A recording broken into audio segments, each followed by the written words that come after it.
Full time trader बनने का सपना बहुत लोग देखते हैं, लेकिन क्या ये सच में मुमकिन है या बस एक सपना ही रह जाता है? चलिए आज हम इसी पर बात करते हैं। एक्सपर्ट्स की सलाह पर बना एक step by step road map देखते हैं जो बताता है कि ट्रेडिंग को एक करियर, एक प्रोफेशन कैसे बनाया जा सकता है। लेकिन हाँ, शुरू करने से पहले एक चीज बिल्कुल साफ कर लेते हैं। ये रास्ता आसान बिल्कुल नहीं होने वाला, बहुत बहुत मुश्किल हो सकता है। और सच कहूं तो ये सबके लिए है भी नहीं। ये सिर्फ उन लोगों के लिए है जो सच में लड़ने के लिए तैयार हैं।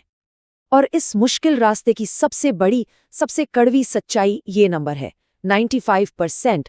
जी हाँ, 95% से ज्यादा लोग जो ट्रेडिंग में आते हैं वो फेल हो जाते हैं। तो हमारा मकसद इस पूरे प्लान के जरिए क्या है? यही कि उन बचे हुए 5% लोगों में शामिल होने की कोशिश की जाए, या कम से कम बर्बादी से तो बच ही जाएं। तो चलिए इस प्लान के पहले हिस्से में चलते हैं, क्योंकि सफलता की तरफ बढ़ने से पहले ना मार्केट की जो कड़वी सच्चाइयां हैं उन्हें एक्सेप्ट करना, उन्हें समझना बहुत जरूरी है। तो सबसे बड़ा सवाल आखिर है क्या? सवाल यही है कि अगर 95% लोग फेल हो रहे हैं तो आखिर बर्बादी से बचा कैसे जाए? ये पूरा का पूरा एनालिसिस, ये रोड मैप इसी एक सवाल का जवाब देने की कोशिश है। चलिए प्रॉब्लम से सोल्यूशन की तरफ बढ़ते हैं। और सोल्यूशन की शुरुआत होती है एक मजबूत नींव, एक फाउंडेशन बनाने से। देखिए, अक्सर लोग गलती क्या करते हैं, वो सीधे ट्रेड करने कूद जाते हैं। लेकिन सबसे इम्पोर्टेंट काम तो असल में एक भी ट्रेड लगाने से पहले होता है। ये है प्रिपरेशन का स्टेज, तैयारी का चरण। और इस तैयारी में ना 3 चीजें ऐसी हैं जो नॉन नेगोशिएबल हैं, मतलब इनके बिना आगे बढ़ना ही नहीं चाहिए। पहली, एक नौकरी। दूसरी, एक ऐसी स्ट्रेटजी जिसे टेस्ट किया गया हो। और तीसरी, एक सही मेंटोर। ये तीनों बुनियाद हैं, इसके बिना स्ट्रक्चर खड़ा नहीं हो सकता। अच्छा, अब सवाल ये उठता है कि नौकरी ही पहला कदम क्यों? सिंपल है, ट्रेडिंग के लिए कैपिटल चाहिए, पैसा चाहिए। एक स्टेबल जॉब क्या करती है? एक तो वो शुरुआती लॉसेस के लिए एक सेफ्टी नेट देती है, घर के खर्चे कवर करती है, और सबसे बड़ी बात, परिवार पर बोझ बनने से बचाती है।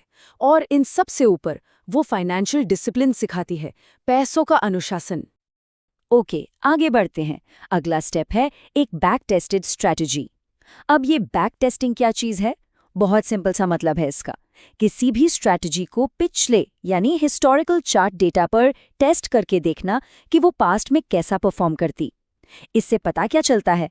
यही कि असली पैसा रिस्क करने से पहले उस स्ट्रैटेजी में सच में दम है भी या नहीं। और हाँ, एक बहुत ज़रूरी सलाह, महंगे कोर्सेज पर पैसे बर्बाद करने से बचें। सोच के देखिए, अगर किसी के पास 15-20 हज़ार रुपए हैं कोर्स के लिए, तो उससे बेहतर है कि वो पैसा मार्केट में लगाया जाए, क्योंकि लाइव मार्केट जो सिखाता है ना, वो कोई भी कोर्स कितना भी महंगा हो नहीं सिखा सकता। तो ठीक है, फाउंडेशन तैयार है, स्ट्रैटेजी भी हाथ में है, लेकिन असली पैसा लगाने से पहले बिना फाइनेंशियल रिस्क के लाइव मार्केट का एक्सपीरियंस बहुत बहुत जरूरी है। चलिए देखते हैं कि ये कैसे किया जाता है। यहाँ पर 2 चीजें आती हैं, बैक टेस्टिंग और पेपर ट्रेडिंग। बैक टेस्टिंग तो हमने समझनी, वो पुराने डेटा पर होती है जहाँ कोई इमोशनल प्रेशर नहीं होता। लेकिन पेपर ट्रेडिंग वो होती है लाइव मार्केट में, बिल्कुल रियल टाइम।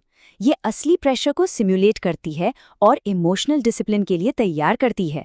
इसको ऐसे समझिए कि ये बैक टेस्टिंग और रियल ट्रेडिंग के बीच का सबसे इम्पॉर्टेंट ब्रिज है। तो अब जब फाउंडेशन रेडी है, प्रैक्टिस भी हो गई, अब बात करते हैं असली पैसों के साथ ट्रेडिंग के सबसे क्रिटिकल फेज की, और वो है पहले 6 महीने। ये डिसिप्लिन और लर्निंग का दौर है। इसे एक गॉन्टलेट यानी एक कठिन परीक्षा की तरह ही समझना चाहिए। और इस परीक्षा का सबसे पहला और सबसे जरूरी नियम है 20% रूल। इसका मतलब अपनी महीने की इनकम का सिर्फ और सिर्फ 20% ही ट्रेडिंग में लगाना है। बाकी 80% वो लिविंग एक्सपेंसेस और सेविंग्स के लिए है। क्यों? ताकि अगर नुकसान हो भी जाए तो जिंदगी चलती रहे, जीने के लिए पैसे बचे रहें। यहाँ लालच से बचना सबसे जरूरी है। इस दौरान एक और चीज है जो एब्सोल्युटली क्रूशियल है, एक ट्रेडिंग जर्नल बनाना। इसमें हर एक ट्रेड का हिसाब किताब रखना है, जैसे कौन सी ट्रेड गलत गई और क्यों गई, क्या स्टॉप लॉस सही जगह था, मेंटोर का क्या फीडबैक था। सच मानिए, ये अपनी गलतियों से सीखने का सबसे पावरफुल टूल है। तो ये पूरा टाइमलाइन दिखता कैसा है? देखिए, पहले 6 महीने अपनी 20% इनकम से ट्रेड करना है और रोज जर्नल लिखना है।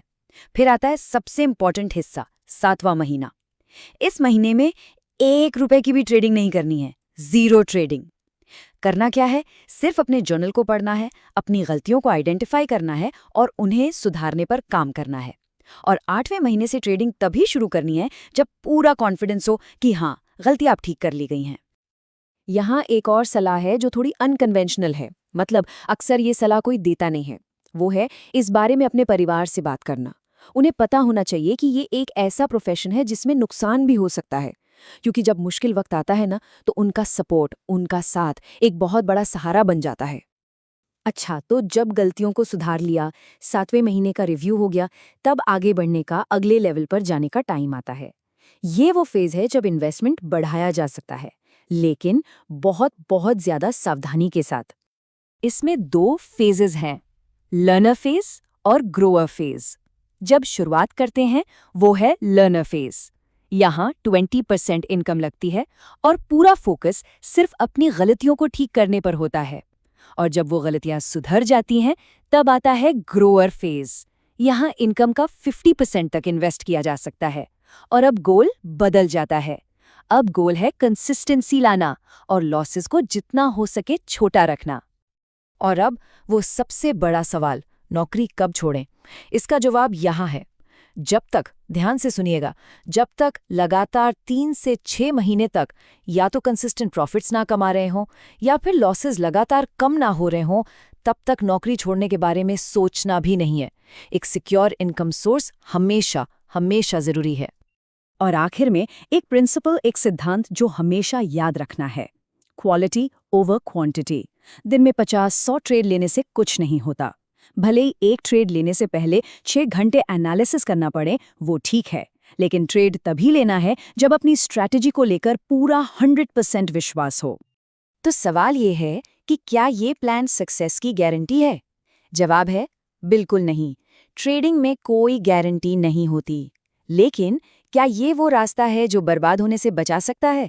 हाँ, ये प्लान डिसिप्लिन और रिस्क मैनेजमेंट पर बेस्ड है। और यही वो चीज़ें हैं जो किसी को उस 95% की भीड़ से अलग कर सकती हैं।